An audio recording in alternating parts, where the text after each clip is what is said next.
Hello, welcome to Inside Scoop. I'm Paula Rizzo. Thanks for being here. Today we're talking about one of my favorite subjects, video, but I get it. Not everyone feels so comfortable on video, and I hear it quite a lot that there's a big fear around video, but guess what? Now you can't really avoid it now that most of our interactions are happening, whether it be through work or friends or fun or whatever. It's happening here on video. So today we're going to be talking all about how to stop fearing video. And I have a fabulous guest that I will introduce to you in just a minute, who will be able to help us get over the fear. You know, even if you don't know you have a little bit of a fear, it might be what's keeping you back, and ask questions throughout the entirety of this. Even if you're watching it on the replay, let us know what your questions are, your comments. Share this with people who you think might be interested in learning about this, and we would love that. And I actually have a great freebie for you. If you go to paularizzo.com/checklist, you can check out my free checklist on how to become a go-to media expert. And media now does not just mean traditional media, right? Like TV, the world that I have come from. It now means video or podcast, anything that you're putting out into the world. So that checklist will be able to help you think about, how you can do this in a bigger way, get your thought leadership out there, and all of that. I'm also a LinkedIn learning instructor, and I have a whole bunch of courses through LinkedIn. I have one that's pretty new on how to set boundaries and protect your time, and a whole bunch on list making and how to be more efficient. So if you go to paularizzo.com/LinkedIn, you'll be able to check out all of those there. And, part of my work is as a media trainer. And the truth is that people often will say to me, yeah, I'm a little afraid of video, so what should I do? And to be honest, I just say, keep doing it. And eventually you'll feel more comfortable, which is true, but not always true. And so my guest today is a wonderful friend, a colleague, someone who I have actually had the pleasure of training in the past, Miss Linda Ugelow, who is a speaker, confidence coach, and an author of the upcoming book, which I can't wait to hear all about, Delight in the Limelight. Thank you, Linda, for being here. I'm so honored, Paula. Of course. So the idea that you'll continue to do video and you'll just kind of get over the fear sometimes works, sometimes doesn't work. What's your take on that? Just what you said. For some people, that's just doing it works. So they realize, oh, this is easy. I can do this. Nothing bad's happening. But it doesn't always happen for everybody like that. And in fact, it didn't happen for me like that. When I came online back in 2014, I wanted to be a happiness coach. And after I fixed my website all up, I thought, okay, good. Now people need to find me. So what did I do? I turned to video and I started to take a video class, one of these things where you do a video every day for 30 days. Sure, like a challenge. A challenge. So I did one of those and I still felt, oh my God, I can never put this out publicly. So I did it again, another 30 days, and I still felt the same way. And so I did it again. And then I started to think, okay, I think I've got the hang of it. I was nervous, but I could get through it. And that's when this amazing new app came out that was going to change the history forever. And it was called, you're laughing already. It's called Periscope. Oh, yes. Okay. So at that time, it was like you could have your own live TV show in your pocket. Anyone could get on. It was amazing. All you did was you put in the title of what you're going to talk about, you press broadcast, and then suddenly scrolling on the page were people from Turkey and India and France and California, and it was terrifying. Yes, right. It was live and happening. But, I was an early adopter to Periscope too, which has now been bought out by Twitter. And I really loved the opportunity because, as a person who's worked in TV news for years, we used to hold the keys. We used to be the only ones, if you were, broadcast news, to be able to go live and to reach the masses like that. And so Periscope was really, really exciting. I was excited about it too, but for different reasons. So you did it. So you used it to get over your fear. Yeah. Well, so I was doing it. And so second day, I thought, okay, I'm going to do it again. And I got through it, but I got to day 3 and I thought, okay, third day's a charm, but my heart was still pounding hard. And I thought, oh, this is going to be tough because I heard they had to do it every day in order to build a following. How was I going to do this every day? Sure. So I reached out to Holly Gillen was her name, my video coach. And I said, Holly, do you get scared? Right. And she said, oh, Linda, everyone gets scared. But by the time you've done 75, you should feel fine. Oh, wow. And by the time you reach 75? 75, okay, here I go. But I wasn't so secure that I was going to make it. So I turned to Google and I thought, okay, what does Google have to tell me? How to get over my nerves? And I did everything. You know, every couple of days I would gather new things like jumping jacks and kicks and punches and power poses and affirmations and meditation. And I mean, you name it, I tried it. And every day I got on and I kept thinking, it's going to get better. It's going to get better. Just keep with it. You'll get over the hump. And then I got to day 75 and I thought, this is going to be it, right? And my heart I thought, oh my God, I'm going to end up in the hospital with a heart attack here. Right. The anxiety was too much. What is going on here? And it wasn't like I wasn't showing up. I was showing up. I felt like I was getting better at presenting. Yeah. But the inner feeling was, I just didn't want to feel that anymore. It just was uncomfortable. And I thought, what can I do? Yeah.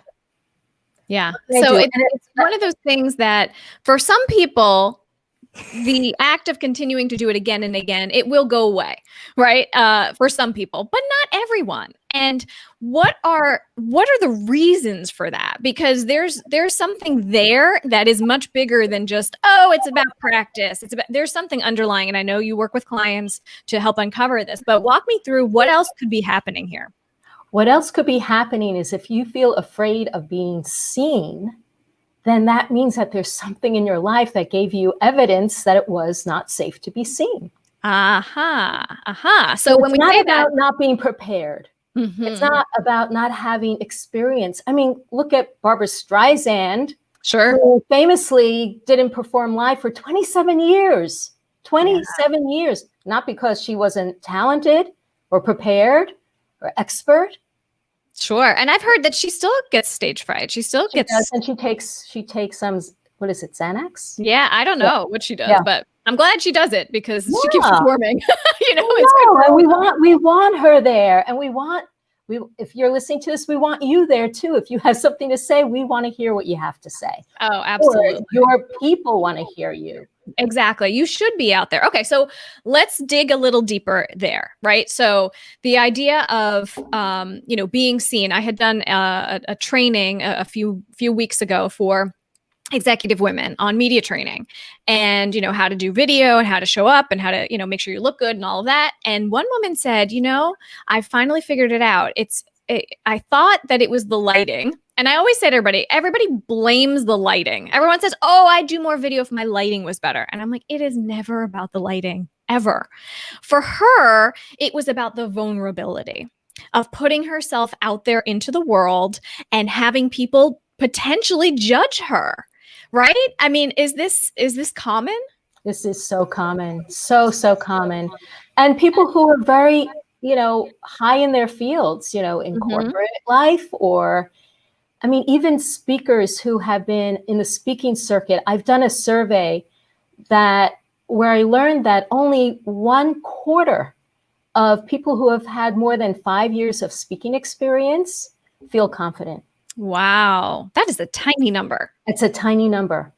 So they learn to manage it and they know that the rewards are there. And so they keep doing it, but they don't feel good inside. Right. And so what is this? It is the fear of being judged. Where have we been judged? Oh, well, let's think about this. I mean, we go through an educational system that grades our every move, where we probably saw other kids being ridiculed if it didn't happen to us, where we were rejected, where we were bullied.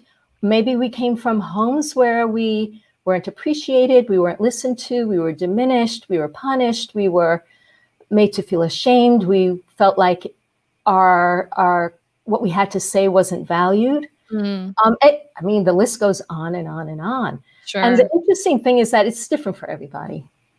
It's different for everybody. But there are There are patterns. For instance, people, what I've come to realize is people who have what they would term imposter syndrome. Mm-hmm. Yep. Felt like the only way that they got attention, positive attention, were through their grades. Oh, interesting. And the only way they felt worthy was if they were constantly getting more awards, more credentials. That stamp of approval. That stamp of approval. And you can never, ever please that person, whoever it was they were trying to please, their mother, their father, their grandparent, or whatever. Right. And they walk around with this sense of, I'm never good enough. Yeah. Yeah, that's so interesting. And I want to point out something too, because a lot of times people will say or think, oh, I've just never been good at this. This is something that I don't do. I don't speak publicly. But they'll look at people like me or like you who have performed in the past. Like, you are a performer for your entire life. You've been a performer. And yet there is still a struggle there with video. Yeah, well, it wasn't just video. It was any speaking. I got to a place where I did feel comfortable dancing and somewhat singing, but it wasn't without a process that I had to go through. However, having to introduce a song, I would do whatever I could to avoid that. Even just saying the name of the next song was too much public speaking for me. I see. Yeah. Look, but thankfully, you've been able to get over it and you help other people to get over it. So what are some of the things that we should do? And I know it's a longer process. It's not like, boom, just do this one thing and you'll be good to go. But as a start, what can people do today, right now, start thinking about to be able to get over their fear of video? Well, let me just say that if you are getting on video and the stakes are high and you need to do it like right away, I really think that there's the best stopgap measure to help you feel more comfortable is to do some mental rehearsal.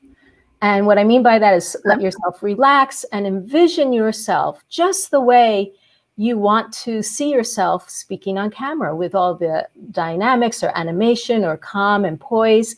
That will, if you do that several times before you get on video, that will help you get through it and do a good job. That is, what I always, if I get one of those emails that says, help, I've got to, I'm presenting next week, what do I do? Well, that's not really enough time to do my full process, but this is what you can do right away. Yeah. So, and that's very interesting, because it can work for anything, right? If you're doing video, if you're doing media, if you're doing a speech in person, and, there are people like Michael Phelps, greatest of all time, amazing Olympian swimmer, who visualizes the end of every race, right? I mean, very, very, high level, just gets himself into the zone of seeing himself winning the race. Right. And it's the same kind of thing, right? Absolutely. It's the exact same kind of thing. And he also visualizes the things that can go wrong and how it doesn't stop him. So in fact, that famous race that he had been visualizing what would happen if my goggles fogged up.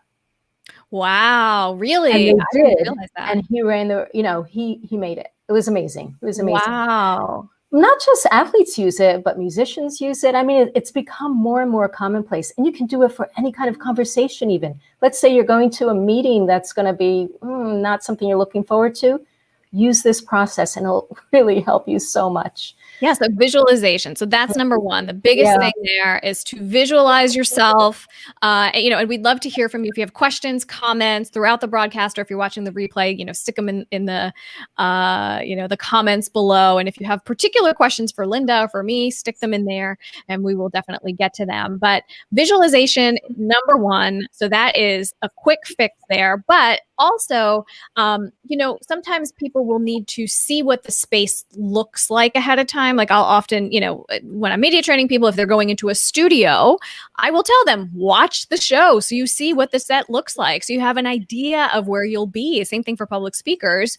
When we're able to go out in the world again and be able to be, in real places, that's important to really have like a real perception of what's going to be there for you.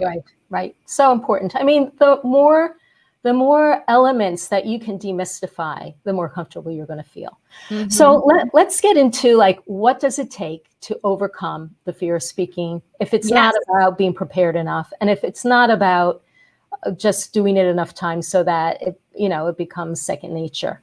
Sure. So I have a 3-part process. Good. The first part of the process is to reveal and heal. So what I mean by that is to reveal, what is it that actually happened in your past? What are the circumstances, the stories, the messages, the beliefs that you ascribe to the things that you happened? What are all those things? And you have to kind of like think of it as taking inventory, like cleaning out the closet. In this case, it's more like the psychic closet. You want to use the Jungian term of the psyche. So you want to clean that out. You want to review and dig in a little bit and find out, well, where have I been diminished or shamed or put down or not listened to, or felt like, people didn't want to hear what I had to say, or whatever. You got to bring those up to the surface. As Louise Hay said, if you want to clean the house, you got to see the dirt. That's very true. So it does take it might be uncomfortable for people, right? To be able to. Uncomfortable. Yep. And so you need to do it with curiosity and a lot of self-compassion, which comes in later. So you can't just like reveal it. You got to resolve it. You've got to find a way ultimately of letting go. And there are many, many ways you can get to that place of letting go. One of the exciting things about being human is that we make meaning out of all kinds of things, and we make up rituals, we make up processes, and there are many processes that are available and ones that you can create yourself to help you get to that place of looking at what happened, bringing it into some new experiences. And so you might journal about it. You might do things like emotional freedom technique or tapping. Sure. You might do visualization or forgiveness or dance. I mean, I love to dance. You know that. All these things, what it's doing is it's taking a memory that's kind of in your neurophysiology in a particular way, and it's been stuck there for decades, unless you've done therapy work. And you're bringing it out and you're giving it some new experience. You're breathing new life into it with your adult perspective, which is so much wiser. So many more resources than you had at the time when you were young. And so you go, you know what? I'm getting some understanding about this. I'm ready to let go of this. I see what I would, what I couldn't do at the time. I see the limitations of the other people who wasn't there. I mean, it just happened. You can't change what happened. Right. You can change how it sits inside you. Right. And you're a different person now, so you're able to, you have different tools at your disposal. You have a different perspective, but it's interesting because to do this deep dive, to do this reveal and heal, you have to be open to it, right? Not everybody is going to be able to do this, but it will uncover things that maybe you didn't realize were the problem all this time. And then by doing this work, you're like, oh, I just thought that's the way things were, because that's the way my whole life trained me to think, right? Well, I was the only one. That's interesting. A lot of people feel, oh, this is just me. I'm the only one like this. No. Yeah. So then the second thing you've got to do is to restore that sense of safety. Because, I mean, think about it. When you want to express yourself, you need to feel like it's safe to do that. You have to feel like there isn't judgment. So you have to create an environment of non-judgment, at least inside you, if not around you. Okay. So inside you, that means the way you're thinking. What I'm talking about is the inner critic. Now, a lot of people think, oh, you got to not let the inner critic get in the way. I have a slightly different take on the inner critic. I feel the inner critic is a wounded part of ourselves that needs healing. Oh, wow. And it comes as a result of the little cuts and bruises that we get growing up. Yep. It's not like that part inside of us wants something different. No, they want it to succeed too. But they have a lousy way of saying it. Right. And they have the voice of a bully, right? So you need to find a way to invite the critic to speak and also to get underneath what their real intentions are, which is to be of service and to help you. So I'll give you an example. Yeah. Let's say I look at my video. A lot of people can't stand the way they look on video. It makes them cringe. Yes. So I have a program, how to watch yourself on video without cringing. And if you look at yourself and you say, okay, for me, I have a tendency to lift my chin, or I used to do it a lot more. I always felt like this. And I couldn't stand it. And I just thought, oh, that's horrible. But if I said, okay, if I talk to that voice in my head, which I no longer call the inner critic, I call it my inner ally. Oh, wow. Okay. What a good switch. I say, okay, I know you don't like it when I do that. Right. What would you have me do so that I can change it? Because there's some things that you can change with practice, with training, with time. Sure. And then there's some things you can't. So if you can, like your chin, that voice inside might say, well, Linda, why don't you put some awareness into your posture? Right. I can say, okay, what else do you have for me? Yeah. Well, how about you video yourself and that's the one thing that you focus on and nothing else? Oh, okay, I'll do that too. And so I can keep asking, what else do you have for me? What else do you have for me? And then say, thank you so much for your good ideas. Yeah. So that part, there is judgment and there's judgmental. Yeah. The judge has considered responses. Judgmental is unconsidered responses.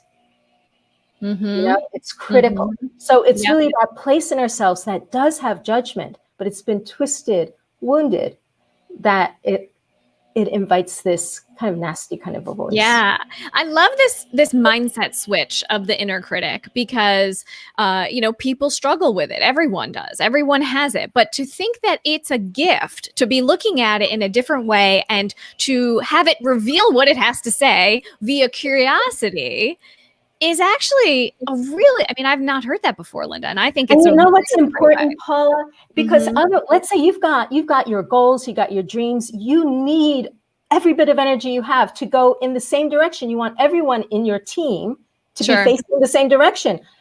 It doesn't work very well if you've got like some of you here and then this other voice working, going someplace else against you. Yeah. Wow. Okay. So we have the two things. So we have reveal and heal is number one, right? Then we're going to restore a sense of safety. That's where we're at. Okay. Now take me to number three. What's your third Number step? 3 is repatterning. So repatterning is just kind of like a fancy word for changing habits. Because if you've had a lifetime of speaking softly because you didn't feel like it was safe to speak loudly, it wasn't permitted, or you decided, in my case, speaking loud meant anger and being mean. And I made a pact a long time ago that wasn't going to be me. So I wasn't going to speak with with any volume. So that's the kind of thing that, okay, I might say, I want to speak with more dynamism, but I can't do that if I am in this habit of speaking quietly. Or if I want to feel relaxed on camera, but my body is used to being tense from a lifetime of holding my body tight, I'm not going to feel relaxed on camera. Right. So what you have to do is practice, and nothing is too small to practice. Just like I said, I could practice how I hold my head on my shoulders. Sure. Every piece of the presentation matters. You can practice feeling relaxed on camera. Turn your camera on and let yourself relax from head to toe. And just talk yourself out loud. I have people in my classes do this out loud, and we guide each other through relaxation. And then we practice relaxing with our eyes open. Yeah. We practice looking, where's the camera lens, and finding it. And we practice looking through. We practice feeling the energy. Everything can be practiced so that you, instead of having a habit of camera, egads, camera, relax. Yeah. So you can change your pattern, change the way that you feel and you think about it. It is very interesting too, because I find that with clients who are new to video and new to talking to the camera, the tendency is that everybody wants to look down at themselves or look away and not make eye contact. And I'm always like, stop looking at yourself, look in the camera. And, anchors and reporters in the world that I've come from, they're used to it. They're used to talking to the camera like a person, but it is not natural. It's something that you do have to work at. So I love the idea of doing it, even if you're not recording a video. you just are getting comfortable looking at the camera. Get comfortable with that camera and how you feel when you look at it. That is a huge breakthrough even right there for some people. Absolutely. You can just do it on your own, or you can make a video and watch it back. Or like in a class like mine, we do it as a group, and then you get the, going back to step 2 of safety, then you get to have the reflections, positive reflections of what people loved and appreciated about what you do. And oh my God, you think that makes people happy to get on camera? Yes, indeedy. Yeah, because absolutely. they know that every time they get on camera, they're going to hear what worked, what felt powerful, what resonated with people. And suddenly it's like, oh, I want to do more of that. Yeah, absolutely. Well, Linda, this has been so helpful to have the 3 steps that we'll go through. You know, number 1 is to reveal and heal. Number 2 is to restore a sense of safety. And then number 3 is to repattern, right? Repatterning. That is the 3 steps. And if you would like to hear some more from Linda, she has a freebie, her empowerment bundle. If you go to lindaugelow.com/empowerment bundle, it's right there. And I'll make sure that it's linked below so everyone can check it out. And Linda, before we go, I want to hear about the book. So tell us a little bit about your new book that will be coming out in the fall. It's Delight in the Limelight, because I don't want just for people to just get over the fear. I want them to feel like it's their happy place, because, you know, this is our birthright. If you look at little kids, they love being in the limelight. They love the attention. They thrive on it. And I feel like that's the place I want people to get to. And because that's the place where you're most powerful and most creative, and you can be most of service. I love it. Well, it's fabulous. Well, thank you for joining me. Thanks for all the great tips and tricks as always. And when the book comes out, we will be sure to, you know, share that around, of course. So thank you, Linda. And thank you all.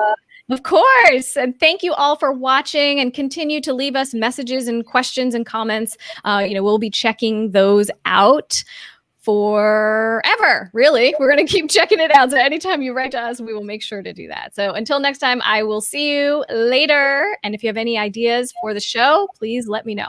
All right. See you soon.